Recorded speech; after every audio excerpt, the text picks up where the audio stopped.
What's up, everybody? Welcome back to the Full Count Podcast. This is Sway. We're going to be rolling through a few different topics today. We're going to touch on the new potential ballpark for the Chicago White Sox. I'm going to explain why I think Puig deserves a second chance in the show and kind of evaluate why the market was so slow and so cold for Justin Turner, who ended up signing a one-year deal with the Toronto Blue Jays. So a bucket list item for me is to eventually visit every MLB ballpark. Right now, I visited 14. I have 16 more to go. Hopefully, I can get to these next 16 in the next few years. But for every ballpark that I visited, I do have my favorites and I do have my non-favorite ones, I should say. Uh, I'm going to be a little biased, of course. You see the background here. I think Dodger Stadium is the cream of the crop, the best stadium in the league. So obviously, I'm biased, but I'm going to take Dodger Stadium out of the equation for now. And I'm going to say, of the stadiums that I visited, I would rank them this way. So Wrigley Field would be number one. That environment is just absolutely incredible. It's not just a baseball game, it's an event. Everything's around there. It's a party. There's bands outside. And then once you get into the game, it's like no other environment that you're in. You're right close in the action. That's why I think Wrigley's such a great field. Um, After Wrigley, I would say Busch Stadium in St. Louis, where the Cardinals play. Beautiful, beautiful park, great culture, great fans.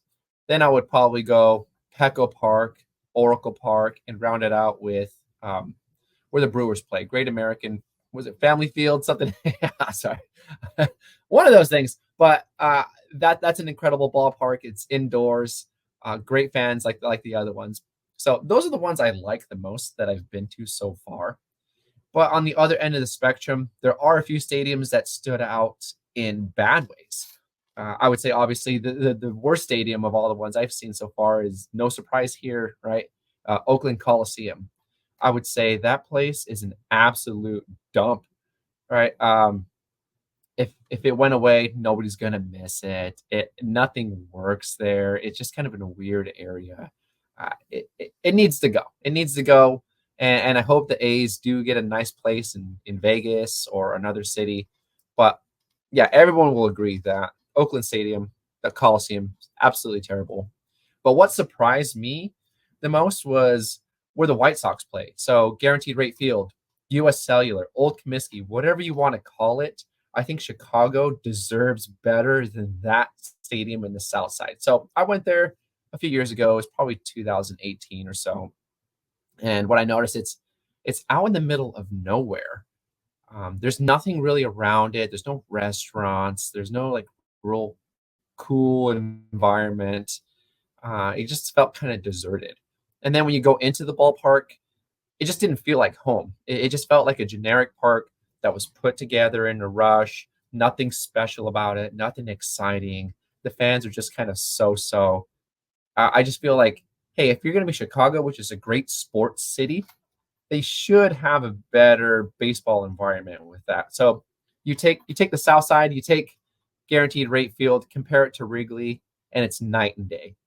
I don't even understand how Sox fans could compare their environment to Wrigley. It's a completely different ball game. No pun intended, right? um, yeah, such a weird thing. Wasn't what I was expecting at all. Uh, but on the bright side, there's been a lot of hype. There's been a lot of talk in the city of Chicago about a potential new stadium.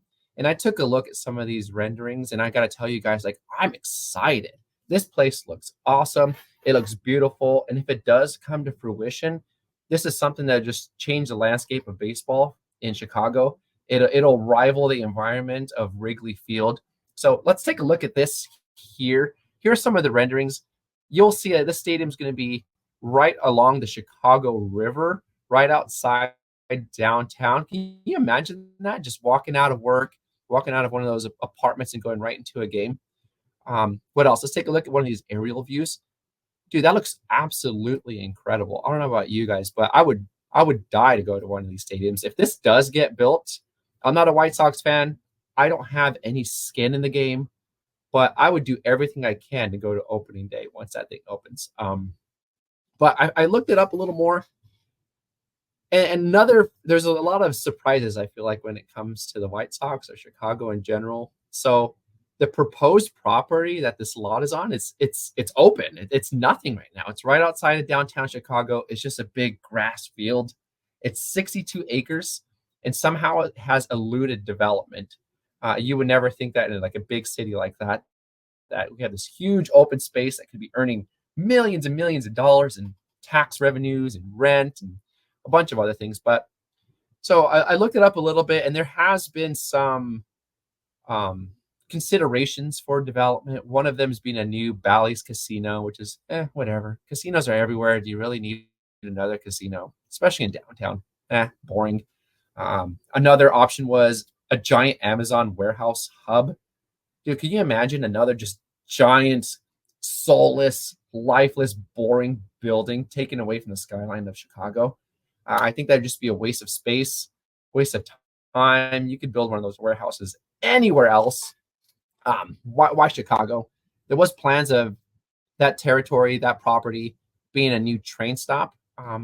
But what I think is whoever owns that property has just been sitting, lying in wait, waiting for a team like the Bears or the White Sox to take advantage of it, to jump on that property, to throw some proposals out there. It's just prime real estate. And I think that the White Sox should take full advantage of this. And we'll talk about like Comiskey, old Comiskey. I feel like Comiskey, new Comiskey we're talking about here, never really got that same reputation as old Comiskey got. Old Comiskey was an absolute gem. People still talk about it. I mean, I'm a little too young to have known about old Comiskey. It was built, the new one was built in 1991, so I was 8 years old. I didn't know. But the older generation just raves about like how great Comiskey was. And then it was replaced by just this like boring, soulless waste of space. This can solve out that problem, solve all those problems, and bring a little more fun, a little more excitement back to the south side of Chicago. And then I think it'll rival everything that the Cubs have built and take away from that. So tell me what you guys think. I know this is kind of a controversial topic for those of you listening from that are Chicago fans, whether you're Cubs fans or White Sox fans. I want to hear your take, what you think like this would do for the city of Chicago or baseball, and then the Cubs White Sox rivalry. Let's hear what you got. All right, the next topic I want to cover is whether or not Yasiel Puig deserves a second chance in this show. So you may remember Puig debuted in 2013. He took the baseball world by storm. I remember the day that he debuted. I was like, whoa, where is this guy? Where did he come from? But I think like that day he had like 3 home runs or something like that in his first game. We hadn't seen an athlete like that in a very, very long time. He was flamboyant. He was out there. He showed off. He threw those bat flips like crazy. We hadn't seen bat flips in a while. Back then, I feel like 10 years ago, bat flips were still kind of frowned upon. If you flipped your bat or if you pimped a home run a little bit, you could expect a little bean shot to the ribs. But we kind of changed the culture of baseball as we know it today. Now we have a lot of the Latin players to do the same thing, which actually makes baseball so much more fun, so much more competitive. It's just more fun to watch. And I really, really believe that Puig was instrumental in changing that culture in baseball. So he hasn't played in a while. The last time he was in the show was with Cleveland in 2019. After the season ended, nobody was really interested in him. He had a bunch of controversy surrounding him that kind of, I believe that he was blackballed from the MLB. And rightfully so. I know he has a reputation of kind of being immature, butting heads with teammates, just getting himself into overall trouble. But I feel that he was just a young, misunderstood guy that came to this country and had just major culture shock, and that just contributed to him getting in big trouble. But the reason why I'm bringing him up is he's had some pretty good numbers the last two seasons, and if he wasn't Yasiel Puig, I truly believe that MLB teams would give him a chance. And hear me out. So I'm going to go over some stats. You tell me what you think and whether you agree or not. So we're going to start with 2022. He played in Korea. He played in the KBO, and he had 126 games under his belt that year. So in 126 games, he batted .277, had 21 home runs, 75 RBIs, 58 walks, and an on-base percentage of 365. And I know you're gonna say, "Hey, Sway, that's a different that's just different quality baseball. They're not the same. They're not major leaguers." Yeah, I get it. But 277 against professional baseball players is still pretty good. So hang on to that for a second. And so this past winter, or just say this past winter, just a few days ago, Puig was playing in the Venezuelan Winter League, and he played. He actually won the championships, their version of the World Series, and did remarkably well against other MLB talent. So in 44 games in the Venezuelan Winter League, he batted 350, had 11 home runs, 53 hits, 29 RBIs, 20 walks, over 175 plate appearances.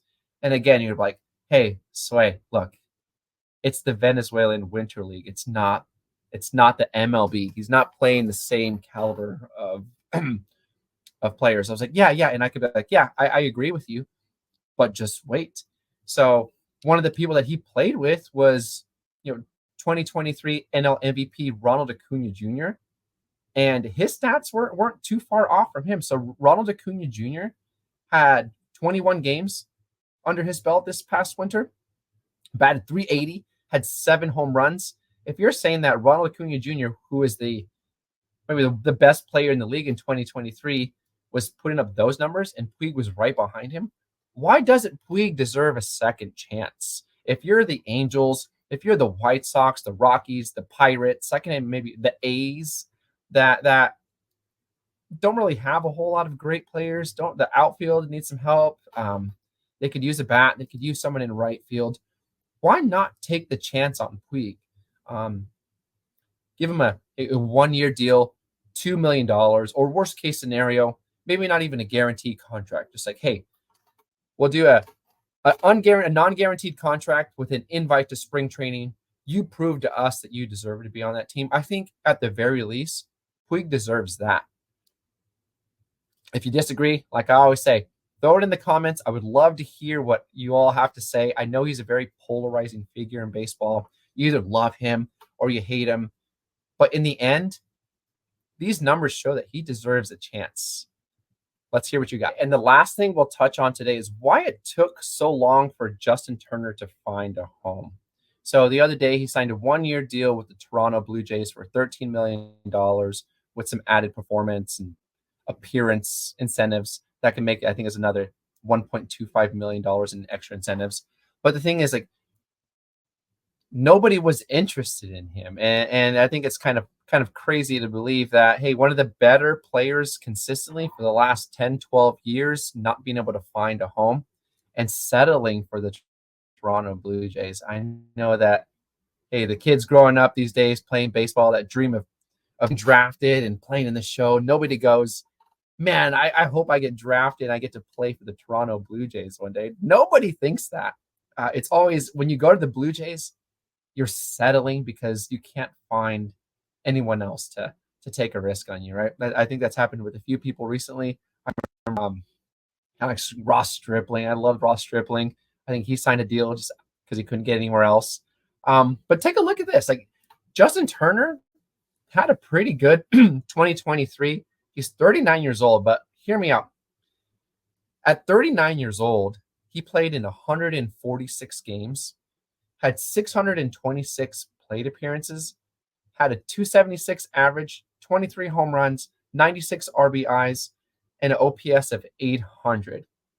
On top of that, his WAR was 2. League average WAR is 1.2, and you think, okay, maybe that's not that great. Offensively, he was fantastic. He was a bargain for the Red Sox.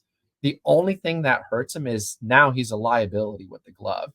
He doesn't at third base. He can't take those balls and bring them to first base as quickly as he used to 3 or 4 years ago. So maybe that's why he didn't land the deal, especially somewhere in like a stateside team. But I'm a little biased. Big time Dodger fan. Love Justin Turner. I think he's one of the all-time great Dodgers. Great dude.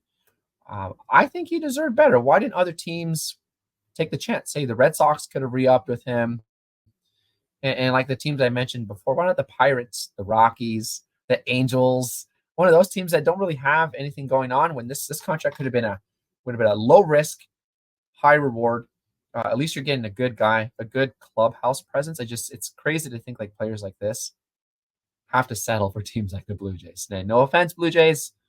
If we have viewers that are in Toronto, Canadian viewers, hey, we love you guys. Just kind of a different world over there. But yeah, once again, you tell me what you think. Love to hear some opinions. I wouldn't mind a little back and forth to go along. But yeah, what a raw deal that Justin Turner got. But wish him the best. Hope he makes the most of it. Hopefully he has another 2 or 3 years left in the tank. But looking forward to at least watching some Blue Jays games exclusively because of JT. Well, guys, that's all the time we have today. Thanks for tuning in. Once again, I'm Sway. I'll see you next week.